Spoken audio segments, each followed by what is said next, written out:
The oath of silence. The land stretched for miles, raw and untamed. The kind of place where silence could swallow a man whole. And for 5 long years, Jacob Whitlock had let it. He was a rancher of few words, and even fewer smiles, a man who carried the weight of promises heavier than the cattle he drove across the Texas plains. His wife Clara had died in his arms one storm-torn night, her fever too strong, her body too frail, and her last whispered plea had chained itself to his soul. "Don't love again, Jacob, promise me. No other woman will hold the place I've held in your heart." He had sworn it, gripping her hand until it turned cold, and from that day forward, the house they had built together turned into nothing more than a shrine. He still set 2 plates on the table, still caught himself turning to the sound of a laugh that wasn't there, still felt her presence in every creak of the wooden floor. To the townsfolk, he was the haunted rancher, the man who wore grief like a second skin, and though women sometimes tried with gentle smiles and warm pies, Jacob's eyes never lifted long enough to notice. That was until one late autumn evening, when the wind carried dust and the smell of rain, and a knock came at his door, firm, hesitant, yet carrying a familiarity that made his heart stumble.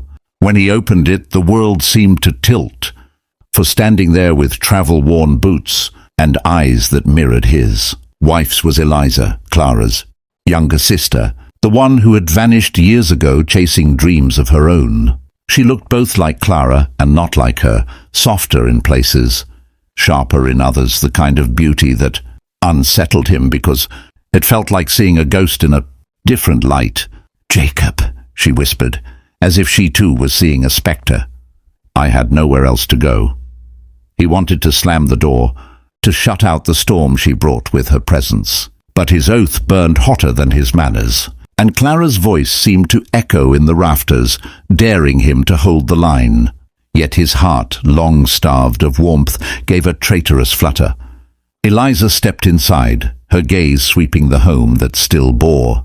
Clara's touch, every embroidered curtain, every polished frame, and she faltered, tears catching at the corners of her eyes. Jacob told himself she was just passing through, that he'd offer shelter, nothing more. But when her laughter, gentler, earthier than her sister's, spilled into the kitchen as she unpacked her small bag, it did something to him he hadn't allowed in years. It cracked the silence. He scolded himself that night, staring into the fire, gripping his wedding ring as though it could chain his heart down. But the image of Eliza brushing hair from her face kept intruding, uninvited and dangerous. A war had begun in him, the war between promise and possibility, and though he told himself the promise would win, something deep inside whispered otherwise. And so began a storm greater than any he had weathered, one that would test not just the fire within. The days that followed were a torment Jacob never anticipated. Eliza, with her stubborn will and quiet grace, slipped into the rhythm of ranch life as though she had been born for it. She rose with the dawn, her skirts brushing dew off the grass as she carried buckets of feed. She laughed at the stubborn calves that wouldn't take to the bottle. She even hummed while mending fences, a sound so achingly familiar yet different, enough to twist Jacob's insides into knots. At first he fought it with all the iron of his soul.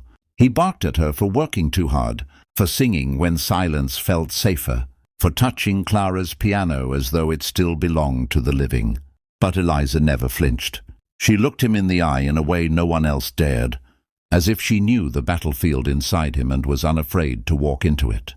"Jacob," she said one evening, after he'd snapped at her for leaving flowers by Clara's grave, "loving her doesn't mean you have to stop living."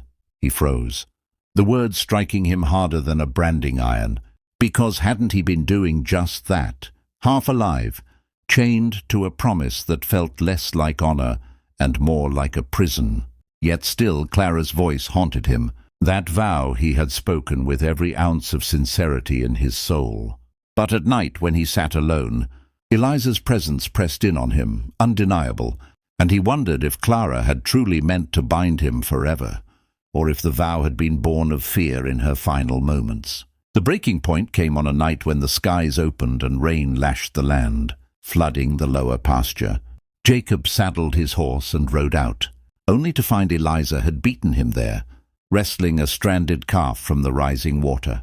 Lightning split the sky, and for a heartbeat, it was Clara's face he saw in the rain.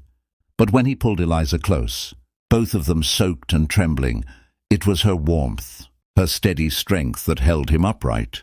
He kissed her, harsh, desperate, as if it were both a betrayal and a salvation, and the world shattered.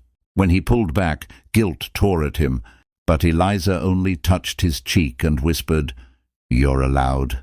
Jacob, you're allowed." For the first time in years, he let himself weep, not for Clara, but for the part of himself he had buried with her. Days later he returned to Clara's grave, Eliza standing quietly behind him, and spoke aloud to the woman who had once been his everything. "I promised you I wouldn't love again," he said, his voice raw. "But maybe the truest way to honor you is to keep living, to let love find me, even if it comes from where I least expected." The wind stirred the grass as though in answer, and Jacob felt the chains loosen.